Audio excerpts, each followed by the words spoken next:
आपका के न्यूज में मैं हूं आपके साथ विशाल। आप सब देख रहे हैं हमारा खास प्रोग्राम सबसे कीमती खिलाड़ी। जी हां, अगर आज बात की जाए तो क्रिस मॉरिस आईपीएल का जो मिनी ऑक्शन हो रहा था उसमें छा से गए हैं। उन्होंने लगभग 16.5 करोड़ की बोली उन पर लगाई गई है और अब वो किंग्स इलेवन पंजाब के हिस्सा होंगे और माफ करिए राजस्थान रॉयल्स के हिस्सा होंगे। इतिहास में सबसे महंगे प्लेयर हुए हैं ये। अगर उसकी जगह बात की जाए, शिवम दुबे भी 4.5 करोड़ में बिके। उनका बेस प्राइस मात्र 50 लाख था। और चेन्नई सुपर किंग्स के लिए एक अच्छी खबर यह है कि मोइन अली पर वो काफी समय से नजर बनाए हुए थे, लेकिन आज उनको खरीद लिया है 7 करोड़ रुपए में। बांग्लादेश के स्टार क्रिकेटर शाकिब अल हसन एक बार फिर कोलकाता नाइट राइडर्स के लिए खेलते नजर आएंगे। बैन लगने के बाद ये आईपीएल में वापसी कर रहे हैं। स्टीव स्मिथ बड़ी कयास लगाए जा रहे थे राजस्थान रॉयल्स से जब इन्हें छोड़ा था, अब इन्हें दिल्ली कैपिटल्स से खरीदा है और ये श्रेयस अय्यर की कप्तानी में खेलते नजर आएंगे। और किंग्स इलेवन पंजाब के नाम से जाने वाली टीम अब पंजाब किंग्स के नाम से जानी जाएगी और राय रिचर्डसन को उन्होंने खरीदा है 14 करोड़ रुपए में। लेकिन सबसे कीमती खिलाड़ी आईपीएल का जो उभर के निकले हैं, जिन्होंने बेंगलोर में जान फूंक दी थी आते ही, उन पर राजस्थान ने एक बड़ा दांव लगाया और लगभग 16 करोड़ 25 लाख रुपए में उन्हें खरीद लिया है। वो है क्रिस मॉरिस। वो हमेशा बैटिंग, फील्डिंग और बॉलिंग सारे डिपार्टमेंट में हिट रहते हैं। मोइन अली की बात की जाए तो उन पे चेन्नई सुपर किंग्स की काफी समय से नजर थी। उनको 7 करोड़ रुपए का खरीदा गया है। बांग्लादेश के क्रिकेटर शाकिब अल हसन 1 साल का बैन था, 2020 का आईपीएल खेले नहीं। 2021 में उन्हें फिर से कोलकाता नाइट राइडर्स से खरीदा है। स्टीव स्मिथ राजस्थान ने हाल ही में उन्हें रिलीज किया था। उसके बाद दिल्ली में श्रेयस अय्यर की कप्तानी में नजर आएंगे।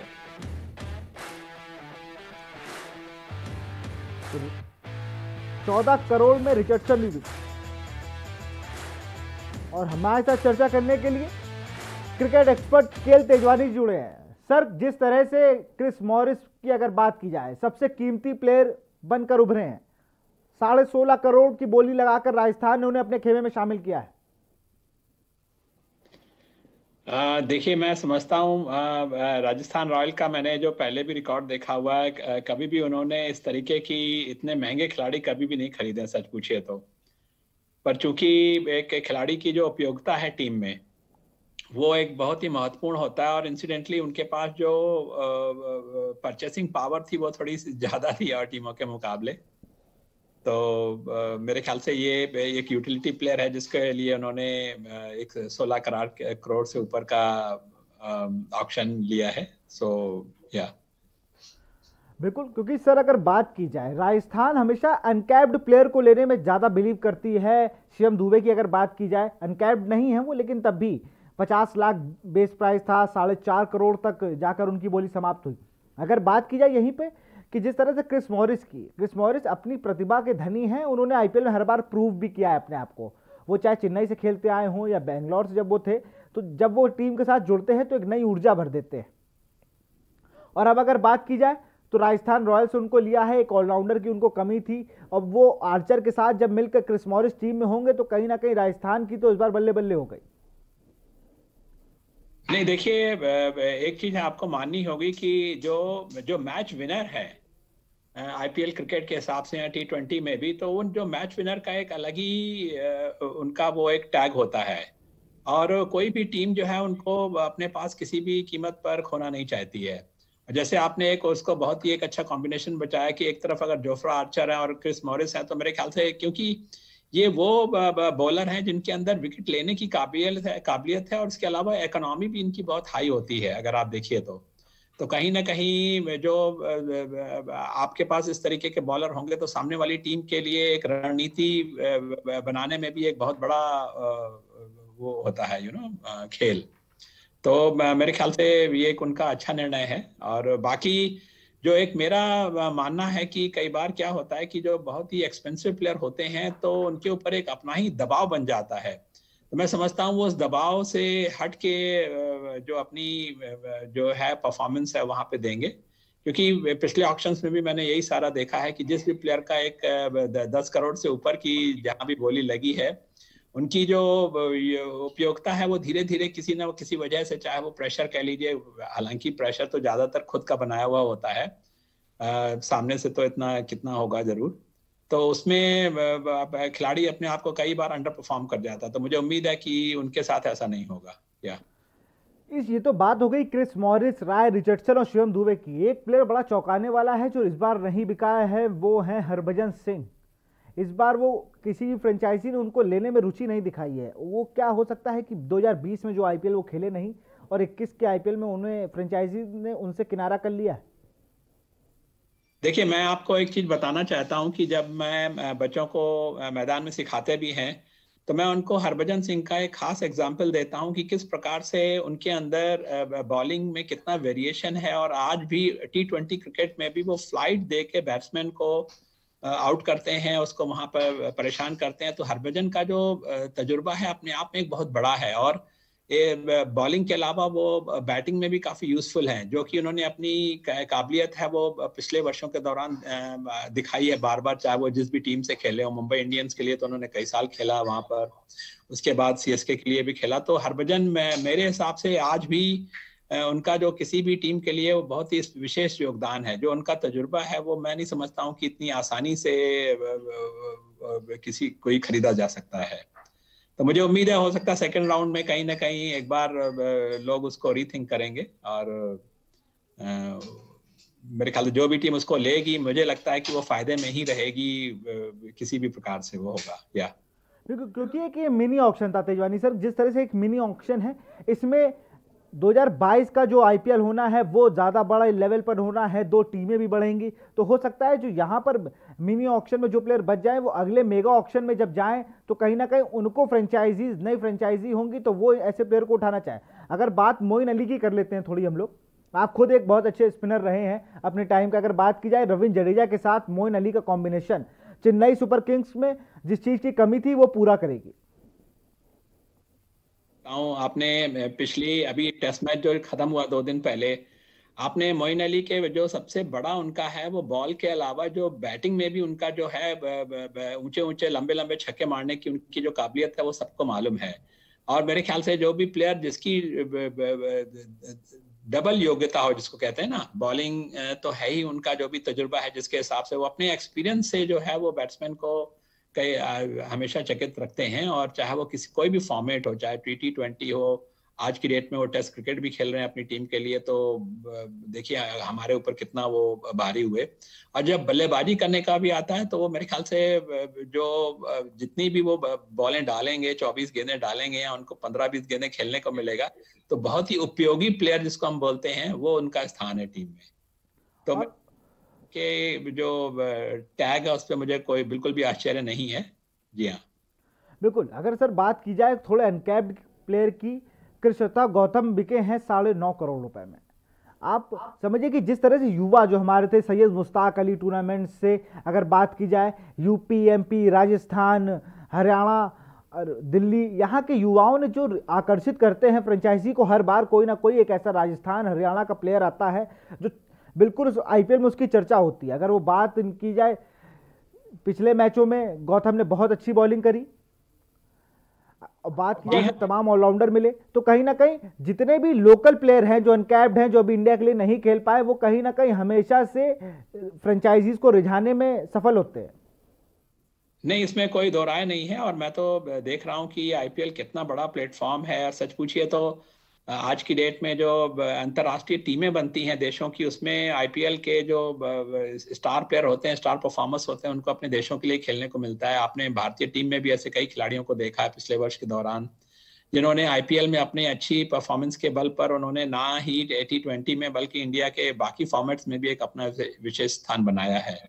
और ये बात सही है कि जो अनकैप्ड प्लेयर हैं, कहीं ना कहीं देखिए शुरुआत तो उनकी एक नीचे की ही बोली से होती है। अगर उनका जो रिजर्व प्राइस देखा जाए तो एक छोटा सा होता है, पर चूंकि उनकी उपयोगिता इतनी ज्यादा होती है कि कोई भी टीम उनको खोना नहीं चाहती। और जब फिर ऑक्शन होता है तो फिर ऑक्शन का एक यही मजा होता है कि मैं देख रहा था कि इस बार जो टीमों के पास था, वो कुछ एक टीमों के पास रिजर्व प्राइस, उनके पास अच्छा खासा बैलेंस अमाउंट था। तो मैं समझता हूं कि एक युवा खिलाड़ी की अगर आपने काबिलियत को पहचाना है, और उसको बस मैं वापस अपने उस सवाल पर आता हूं कि ये जो प्राइस टैग है, ये कई बार खिलाड़ी को जो है पूरी तरह परफॉर्म करने में कई बार बाधा बन जाता है। तो वो नहीं होना चाहिए। और मुझे उम्मीद है कि वो चीज वो दिमाग में नहीं रखेंगे जब वो खेलने आएंगे मैदान में। जी हाँ, बिल्कुल, क्योंकि ये मैक्सवेल के साथ एक बड़ा वो रही है कि जब वो जितनी बार वो महंगे बिके हैं उतनी बार उन्होंने उतना खराब परफॉर्मेंस किया है। वो 16 करोड़ में अगर युवराज भी बिके थे तो युवराज ने भी उस आईपीएल कोई परफॉर्मेंस नहीं दी थी। वो रविंद्र जडेजा सबसे पहले 9 करोड़ में बिके थे तो उन्होंने भी कोई अच्छा परफॉर्म नहीं दिया था। वो हो जाता है कि एक बर्डन लग जाता है। ये प्राइस टैग सुनने में बड़ा अच्छा लग रहा है कि 16.5 करोड़ रुपए में क्रिस मॉरिस राजस्थान ने खिलाया है, लेकिन कहीं ना कहीं अगर बात की जाए राजस्थान टीम में प्रेशर होगा कि 16.5 करोड़ का बॉलर हमारे पास है, अगर ये एक चौका खाएगा तो कितने पैसों का पड़ेगा, इसकी बात फ्रेंचाइजी को भी नहीं पता होगी। हाँ नहीं, मैं आपको बता रहा था कि इस तरीके की चीजें आती, पर खिलाड़ी की तो देखिए खूबसूरती यही है कि उसको, और सबसे बड़ा इसमें टीम का जो मैनेजमेंट है, सपोर्ट स्टाफ है, उनको कहीं भी इस तरीके की ऐसा कुछ माहौल नहीं होना चाहिए कि खिलाड़ी के ऊपर, हाँ वो अगर अपना कुछ दबाव ले लेते हैं तो फिर उसको उन्होंने उपाय ढूंढना पड़ेगा। बट मुझे उम्मीद है कि अब आजकल की जो हमारे अनकैप्ड, जैसे आपने बताया, कई सारे युवा खिलाड़ी हैं, वो काफी मेच्योर्ड हो गए हैं। एक दो ऐसा नहीं है कि उनका पहला सीजन है, कुछ एक सीजन के बाद आए हैं, और एक्स्ट्राऑर्डिनरी वहाँ कुछ नहीं करना है। जिस काबिलियत पे आपको लिया गया है बस वही अपना करते चलिए, जो आपने पिछले सीजन में परफॉर्म किया है तो उसके बल पर आपको आज का ये टैग मिला है। देखिए बहुत सिंपल सी बात है ये, और कम से कम वो परफॉर्मेंस आपसे अपेक्षित है, तो इसमें कोई वो नहीं है प्रॉब्लम। और कोई प्रॉब्लम होनी भी नहीं चाहिए। जिस तरह से अभी भी कुछ आखिरी मिनटों की ऑक्शन बची हुई है, इनमें कुछ प्लेयर्स और जो अनकैप्ड हैं वो उनके ऑक्शन होने वाले होंगे। लेकिन सर एक बात बताइए, जब आप लोग क्रिकेट खेलते तब किसी आपने ये सोचा था कि एक यूपी की अगर बात करूं तो यूपी टीम लगभग 90s के दौर तक भी स्लीपर से सफ़र करती थी। आपने बहुत करीब से देखा है यूपी टीम को, ऐसे तमाम टीमें हैं। और आज के दौर में अगर बात की जाए तो एक ही प्लेयर बिक जाता है 16.5 करोड़ रुपए का। आपने कभी इमेजिन किया था क्रिकेट में इतना बड़ा बदलाव आएगा? देखिए मैं आपको एक चीज बताना चाहूंगा कि क्रिकेट की जो युवाओं के लिए ये इतना बड़ा प्लेटफॉर्म जो है, ये उनको इस खेल की तरफ आकर्षित कर रहा है। और मैं आपको अपना ओपिनियन देना चाहूंगा कि मैं बहुत ही खुश हूं कि हिंदुस्तान जैसे देश में, जहां पर इतने सारे बच्चे क्रिकेट खेलते हैं, और डेफिनेटली उनका एक सपना है कि हर इंसान देश के लिए खेलने में उसको टाइम लगता है, पर ये जो आईपीएल ने प्लेटफॉर्म दिया है सबको, मैं समझता हूँ ये एक युवाओं के अंदर एक बहुत ही बड़ी ऊर्जा लेके पूरे देश में जहाँ बच्चे खेलते हैं अलग अलग प्रदेशों के लिए, मतलब कई तो बिल्कुल भी शायद स्टेट टीम के लिए इस बार से उन्होंने फॉर्मेट थोड़ा चेंज किया है, वरना कई मैंने ऐसे बच्चे देखे जिन्हें स्टेट टीम में बाद में खेलने का मौका मिला, उन्होंने आईपीएल में पहले खेला है। और खिलाड़ी का देखिए जीवन जो होता है वो बहुत लंबा नहीं होता है, और मैं समझता हूँ कि सिर्फ उसको अगर उस तरीके से अपॉर्चुनिटी मिल रही है तो आई थिंक ये उसका बनता है, क्योंकि अब अंतर्राष्ट्रीय टीमें आ गए हैं, इतने स्पॉन्सर आ गए हैं, तो मैं समझता हूँ आज के दौर में पैसा हर क्षेत्र में आ गया है, तो फिर उसमें क्रिकेट कोई उसमें अलग से नहीं होना चाहिए। सो मैं personally I am very happy that the recognition is coming to the players now. अगर वो पिछले समय में नहीं आया तो मैं क्या समझता हूँ उसका वो कंपनसेशन हो रहा है एक तरीके से। जी हाँ बिल्कुल सर। पिछले दिनों मैंने नैन मोंगिया का इंटरव्यू लिया तो नैन भाई ने मुझसे कहा कि आईपीएल को हमें किसी इंटरनेशनल टीम के जो सिलेक्शन कमेटी का जो वो होता है ना क्राइटेरिया नहीं मानना चाहिए। हमारे सेलेक्टर्स को आईपीएल नहीं, जो टूर्नामेंट्स होते हैं, जो ट्रॉफीज हम कराते हैं, रणजी ट्रॉफी, ईरानी ट्रॉफी, देवधर ट्रॉफी, सैयद मुश्ताक अली, विजय हजारे, इन सब ट्रॉफियों से प्लेयर्स को उठाना चाहिए। टेस्ट की टीम बनाए, वनडे की बनाए, T20 की बनाए। लेकिन आज के दौर में भारत से जो भी टीम बनती है वो आईपीएल के परफॉर्म पे बनती है, और ऐसे तमाम जगह पर आईपीएल इतना नेसेसरी कर दिया गया है कि अब सबका टारगेट रणजी ट्रॉफी के अलावा आईपीएल हो गया है। सर नहीं, देखिए मैं आपको एक चीज बताना चाहूंगा कि जब आईपीएल का जो ड्रेसिंग रूम का माहौल होता है, वहां पर जब टीमें वहां बैठती हैं, उनके पास जो सपोर्ट स्टाफ होता है, एक से एक बड़े प्लेयर, एक आप कह सकते हो कि अनकैप्ड प्लेयर जितने भी हैं उनको अंतर्राष्ट्रीय सितारों के साथ कंधा मिलाने का मौका मिलता है, तो वहां पे उनकी जो एक आत्मविश्वास में बहुत बढ़ोतरी होती है। आईपीएल क्रिकेट में परफॉर्म करना आसान नहीं है, आपको बता रहा हूँ।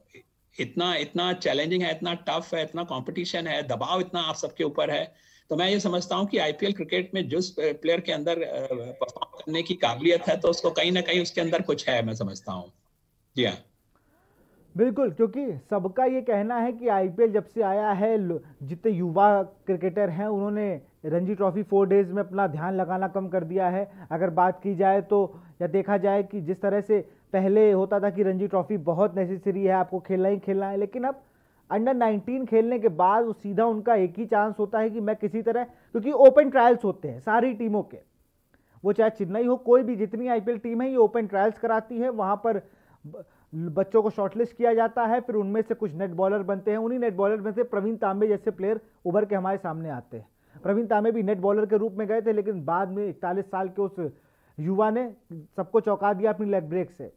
तो कहीं ना कहीं नेट बॉलर से ऐसे तमाम प्लेयर्स मिलते भी हैं, तो कहीं ना कहीं इसलिए अंडर 19 के प्लेयर या 16 के या और भी रणजी ट्रॉफी के जो खेले हैं, जो नहीं खेल रहे हैं, वो आईपीएल के सीधा कनेक्ट करना चाहते हैं, वो इस पूरे जो बीच में रणजी ट्रॉफी है इसको हटाना चाहते हैं। सर देखिए, मैं आपको बताऊं, चूंकि मैं उत्तर प्रदेश जैसे स्टेट से आता हूं जहां पर इतना बड़ा स्टेट है, 20-22 करोड़ की हमारी आबादी है, और बच्चे इतने ज्यादा यहाँ खेलते हैं। अभी भी हमने गौतम बुद्ध नगर जैसी जगह पे हम यहाँ ट्रायल करते हैं तो 300-400 बच्चे एक एक कैटेगरी में आ जाते हैं यहाँ पर। और प्रश्न उठता है कि हर टीमों में स्लॉट्स बड़े कम होते हैं, पूरा सीजन चला जाता तो उसमें 2-3-4 मुश्किल से चेंजेस रिप्लेसमेंट होते हैं। जहां तक आईपीएल का क्राइटेरिया, सर आपको रोकना चाहेंगे, हम लोग सीधे लखनऊ चलते हैं जहाँ भारत और पाकिस्तान युद्ध की गोल्डन जुबली है, उसमें सीएम योगी आदित्यनाथ क्या कुछ कह रहे हैं, सुन लेते हैं।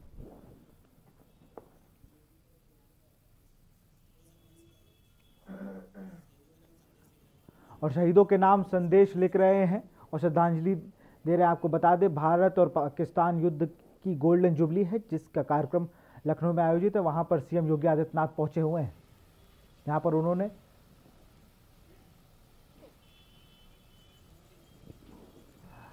लखनऊ पहुंचे हुए हैं और सेना के द्वारा आयोजित कार्यक्रम में शिरकत कर रहे हैं। उन्होंने पहले शहीदों को श्रद्धांजलि दी और फिर एक शहीदों के नाम संदेश भी लिखा।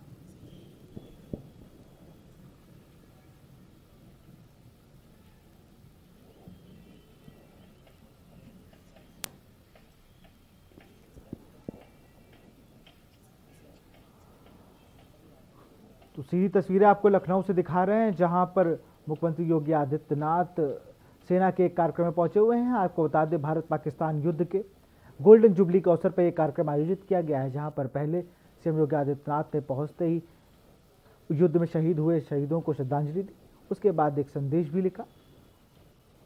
सीधी तस्वीरें आप देख रहे हैं लखनऊ से।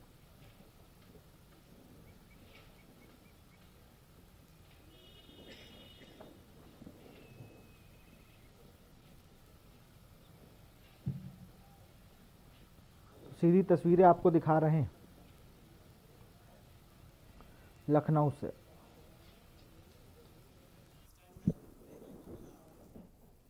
और यहां रुकते हैं छोटे से ब्रेक के लिए, जल्द हाजिर होंगे। आप देख रहे हैं के न्यूज, खबरों का सारथी। GGS Education Group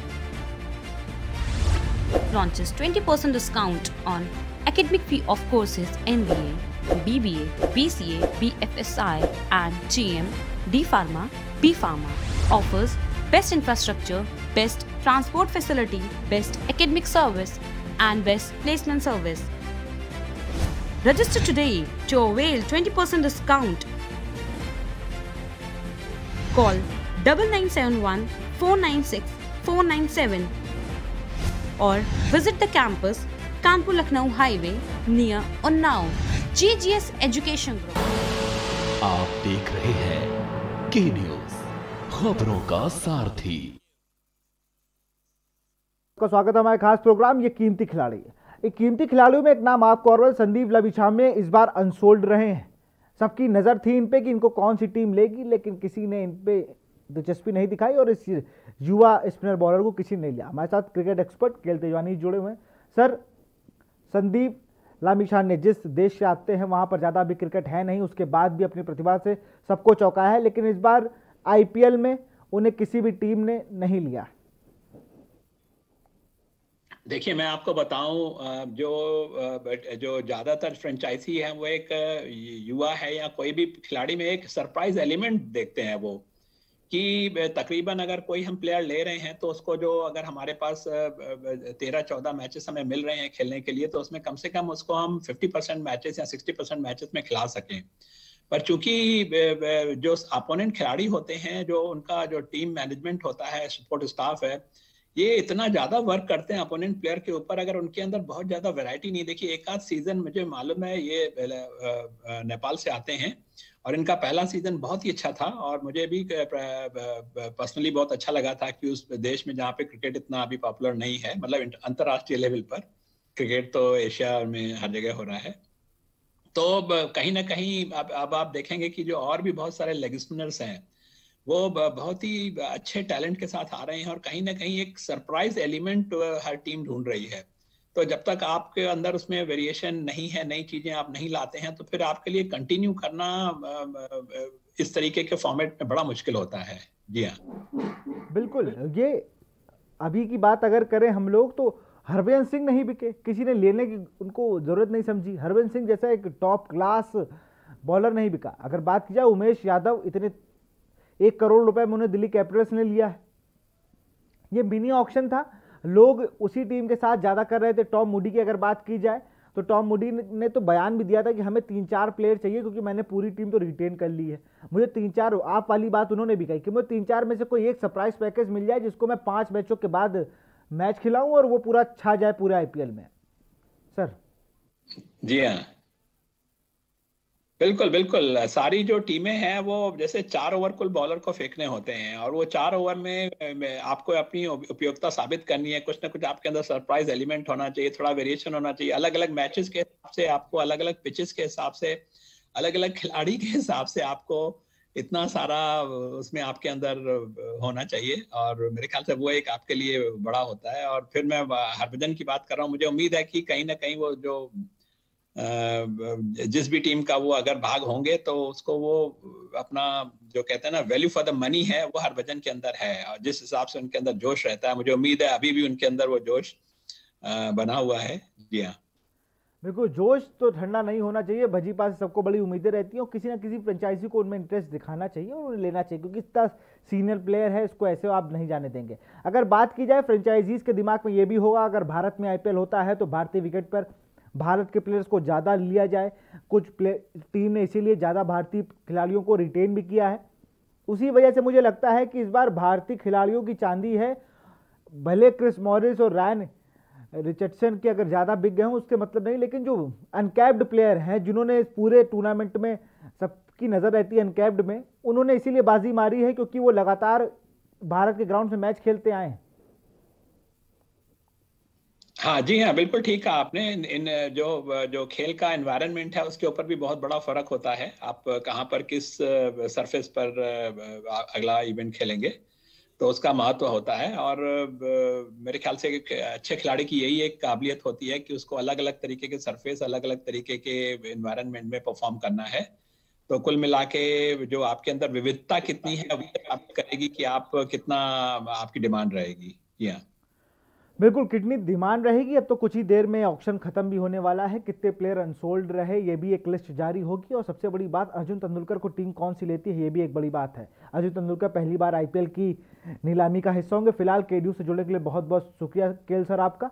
तो हम लोग आज बात कर रहे थे सबसे कीमती खिलाड़ी क्रिस मॉरिस, लगभग 16.5 करोड़ रुपए मैंने राजस्थान रॉयल्स ने खरीदा है और राजस्थान रॉयल्स ऐसे नहीं किसी प्लेयर पर इतना दांव लगाती है, लेकिन क्रिस मॉरिस पर उन्होंने लगाया है तो आशा उनको ज़्यादा है और क्रिस मॉरिस को भी अब राजस्थान रॉयल्स की टीम के साथ जब वो जुड़ेंगे तो कहीं ना कहीं अच्छा परफॉर्मेंस की पूरी उम्मीद होगी दोनों को, फ्रेंचाइजी को और क्रिस मॉरिस को। फिलहाल इस कार्यक्रम में इतना ही। देखते रहिए के न्यूज़ इंडिया। नमस्कार।